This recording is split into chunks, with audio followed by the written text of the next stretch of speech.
अभी ideation challenge शुरू होने से पहले मैंने आपसे पूछा था कि आप में से कितनों को स्टार्टअप के बारे में पता है या स्टार्टअप नाम सुना है।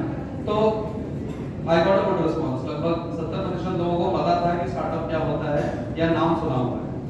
लेकिन हम सभी यहाँ पे टेक्निकल स्टूडेंट्स हैं, या टेक्निकल ना भी हो तो किसी चीज़ को अगर मैथ्स की तरह अगर समझे, LHS = RHS, तो इजी हो जाता है। तो स्टार्टअप का अगर एक मैथमेटिकल इक्वेशन हम लोग बनाएं तो वो होता है एक ऐसा नया बिजनेस जो जिसमें इनोवेशन डाला जाए, जिसमें टेक्नोलॉजी को डाला जाए और जिसमें बहुत ज़्यादा पैशन डाला जाए। जो आखिरी वर्ड है पैशन, जो चौथा चीज़ है पैशन, वो बहुत इंपॉर्टेंट है, क्योंकि बिना पैशन के आप कुछ नहीं कर सकते। जब तक आपके अंदर वो जज्बा, जब तक आपके अंदर वो एनर्जी नहीं होगी कि चलो एक फेल हुआ नहीं हार मानेंगे, दूसरे पे जाएंगे, दूसरा फेल हुआ नहीं हार मानेंगे, तीसरे पे जाएंगे, लेकिन जब तक हम उस चीज़ को हिट नहीं कर लेंगे तब तक हम नहीं रुकेंगे।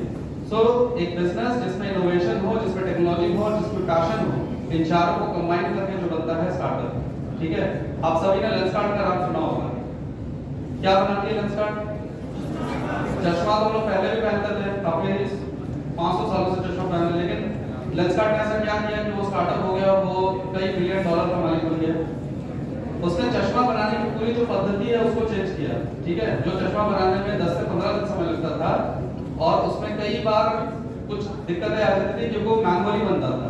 लेंसकार्ट ने देखा कि नहीं, ये समस्या है, हम इसको रोबोटिक उससे बनाएंगे जिसमें इतना प्रिसीजन डालेंगे कि चश्मे में कोई गलतियां नहीं होंगी और 3 से 4 दिन के अंदर चश्मा बन के आपके घर पे होम डिलीवरी हो जाएगा। ठीक है, उसी तरह फोन पे, रेल मेस्ट्रो, ओला, देहात, इन लोगों का नाम सुना होगा आपने, जिसमें से रेल मेस्ट्रो और देहात तो हमारी बिहार की उपज है, बिहार की कंपनियां हैं जो अभी यूनिकॉर्न बनने जा रही है, जो कि अभी $1 बिलियन के वैल्यूएशन को टच करने जा रही है। तो ये सारे लोगों ने एक प्रॉब्लम को आइडेंटिफाई किया और उस पे टेक्नोलॉजी और पैशन और इनोवेशन का यूज करके एक $multi billion बिजनेस शुरू कर दिया।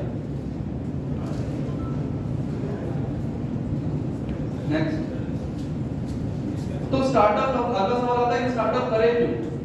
ठीक है, हमारे पास अनगिनत अपॉर्चुनिटी है, हम इंजीनियर बनेंगे, हम डॉक्टर बनेंगे, हम सिविल सर्विसेज में जाएंगे, सब अपनी जगह अच्छे हैं, जो आपका इंटरेस्ट है आपको वो परस्यू करना चाहिए।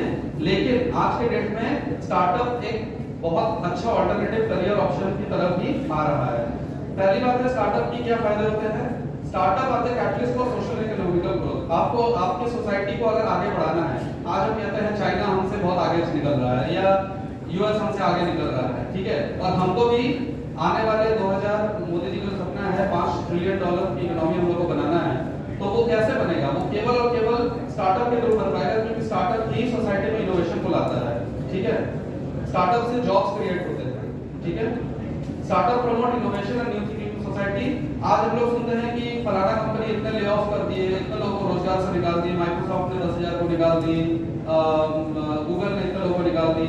इस जमाने में जहां इतनी नौकरियां हम लोग की जा रही है, अगर आप खुद का स्टार्टअप खोलेंगे तो आप ना केवल अपने लिए अच्छा रोजगार का उपाय बनाएंगे, बल्कि दूसरों को भी रोजगार देंगे। So instead of a job seeker you will be a job creator.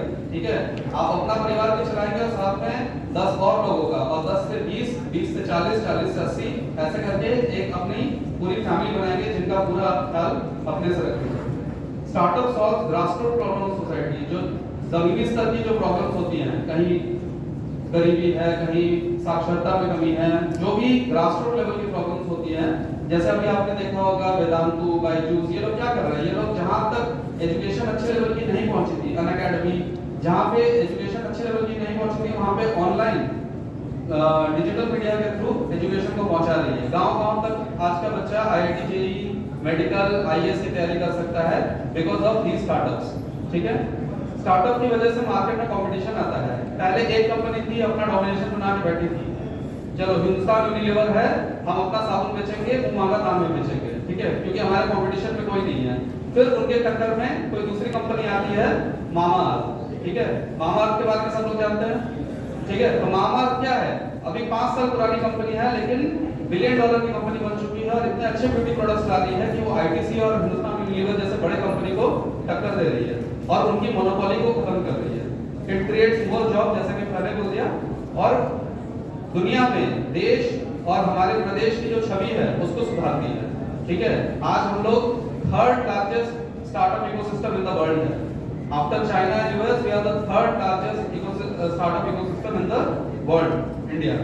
So that needs a round of applause because of energetic guys like आप लोगों की जो एनर्जी है, आप युवा पीढ़ी की जो एनर्जी है, उसकी वजह से हम लोग ये जो अचीवमेंट है ये हासिल कर पाए। अब स्टार्टअप और ट्रेडिशनल बिजनेस में बेसिकली क्या डिफरेंस होता है, इसमें मैं ज्यादा समय नहीं लूंगा, सबको पता है। ये पिक्चर से ही आपको क्लियर हो रहा है कि ऊपर एक महिला दुकान में जाकर शॉपिंग कर रही है और नीचे दो महिलाएं मोबाइल के जरिए शॉपिंग कर रही हैं। तो पारंपरिक व्यवसाय जो होता है, जैसे दुकान हो गया या आटा चक्की हो गया या बेकरी शॉप, मिल, इसमें क्या होता है कि आप एक्सपैंड नहीं कर सकते। आपको अगर आगे बढ़ना है तो उसकी सीमित आपका वो होता है, ज्यादा लागत ज्यादा आती है, उसमें खर्चा ज्यादा आता है, उसमें आपकी आमदनी बहुत ज्यादा नहीं हो पाती है क्योंकि आप एक ही जगह पे सीमित है। आप कस्टमर ज्यादा नहीं ले सकते, जो आपके लोकेलिटीज में है, जो आपके आसपास है, उन्हीं को आप कस्टमर बना सकते हैं। लेकिन वही अगर हम स्टार्टअप करेंगे तो आप किसी भी एज ग्रुप में किसी भी कस्टमर को किसी भी लोकेशन पे टारगेट कर सकते हैं। हाईली कॉस्ट इफेक्टिव, कम लागत में ज्यादा मुनाफा अगर करना है तो वो स्टार्टअप होता है। आप ग्लोबली पहुंच सकते हैं, दुनिया में कहीं भी आप अपना सामान, आज लेंसकार्ट अपना सामान केवल इंडिया में नहीं, यूएई, रशिया, चाइना और मतलब कई कंट्रीज में सेल कर रही है। एक्सपोनेंशियल ग्रोथ रेट होता है, बहुत तेजी से आप बढ़ सकते हैं।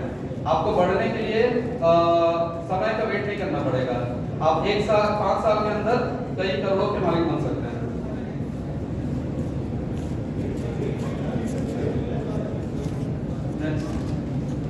अब आप लोग सभी स्टूडेंट्स हैं, तो आप लोगों को क्यों स्टार्टअप को एज अ करियर ऑप्शन देखना चाहिए, ठीक है। तो ऑलरेडी मेरे प्रेजेंटेशन से ये चीज क्लियर हो गई है कि स्टार्टअप एक अच्छा वायबल करियर ऑप्शन हो सकता है, ठीक है। स्टार्टअप के थ्रू आप लाइफ में बहुत इंपॉर्टेंट लेसन्स लर्न करते हैं, क्योंकि स्टार्टअप में पहली बार में आपको सक्सेस नहीं मिलता है, आपको कई बार फेल होना पड़ेगा और इसकी वजह से लाइफ में आपको कई इनवैल्यूएबल लेसन्स जो है वो मिलते हैं।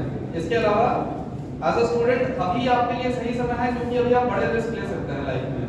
जब आप सेटल हो जाएंगे, आपके पास एक सरकारी जॉब होगी या कोई भी सेटल जॉब होगी, उस समय आप रिस्क नहीं ले पाएंगे ज्यादा, आपकी फैमिली हो जाएगी तो आप रिस्क नहीं ले पाएंगे। लेकिन अभी आपके पास अगर कोई आइडिया है जिसको कि लगता है आप स्टार्टअप में कन्वर्ट कर सकते हैं, तो अभी माहौल प्रदेश सरकार और सेंट्रल गवर्नमेंट का इतना बढ़िया बना हुआ है, इतने सारे स्कीम्स हैं, इतने सारे ग्रांट, इतने सारे लोन स्कीम, सीड फंडिंग, कि आप उसका यूज करके अपने स्टार्टअप को एक अच्छा प्रारूप दे सकते हैं, एक अच्छा फॉर्मेट दे सकते हैं और आगे बढ़ सकते हैं। स्टार्टअप के जरिए आपको अपने लाइफ के कुछ अच्छे बेस्ट मेंटर्स मिलते हैं।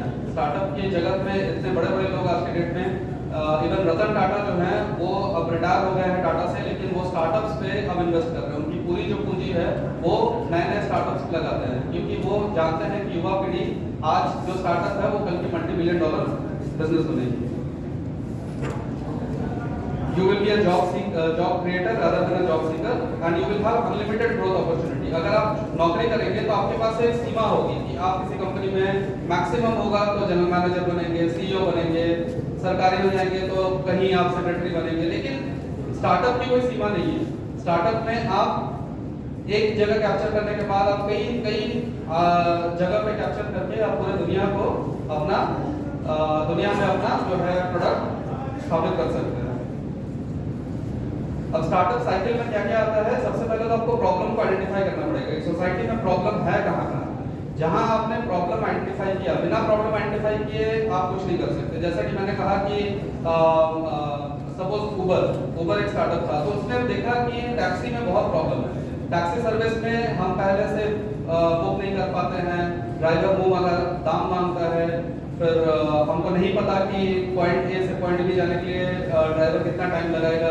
तो इन सब प्रॉब्लम्स को जब उबर के फाउंडर ट्रेविस कैलनिक ने देखा और उसके ऊपर काम करना शुरू किया, तो फिर ये उबर की तरह आया। फिर इसी तरह मामा का कहानी है। तो इन लोगों की कहानी जब आप पढ़िएगा तो आपको पता चलेगा कि हर स्टार्टअप का जो उपज होता है, जो बर्थ होता है, वो एक प्रॉब्लम से होता है। एक प्रॉब्लम को उन्होंने आइडेंटिफाई किया और उसको बिजनेस मॉडल के रूप में कन्वर्ट किया। तो पहले आपको प्रॉब्लम आइडेंटिफाई करना है, फिर उसका मार्केट सर्वे करना है, फिर बिजनेस प्लान बनाना है, फिर उस पर प्रोटोटाइप बनाना है, ठीक है। इन सब पे हम लोग बाद में डिटेल और लेते रहेंगे, समय के बाद में से हम आज पूरा एक्सप्लेन नहीं करेंगे। लेकिन बस समझ लीजिए कि क्या क्या स्टेप होता है स्टार्टअप में। प्रॉब्लम आइडेंटिफाई, मार्केट सर्वे, फिर उसका बिजनेस प्लान बनाएंगे, फिर उससे प्रोटोटाइप बनाएंगे, एक उसका मॉडल बनाएंगे, फिर उस पर फीडबैक लेंगे। फीडबैक लेने के बाद एक मिनिमम वायबल प्रोडक्ट होता है, एक ऐसा प्रोडक्ट जो कि प्रोटोटाइप से अच्छा हो और उसको मार्केट में बेचा जा सकता है, लेकिन अभी भी इसमें बहुत सारी कमियां हैं, इस पे और काम करना है। उसके बाद उस पे और रिफाइनमेंट होता है, उसमें और सुधार होती है, और फाइनली उसकी मार्केटिंग एंड प्रमोशन होती है। तो ये एक बेसिक लाइफ साइकिल है स्टार्टअप का।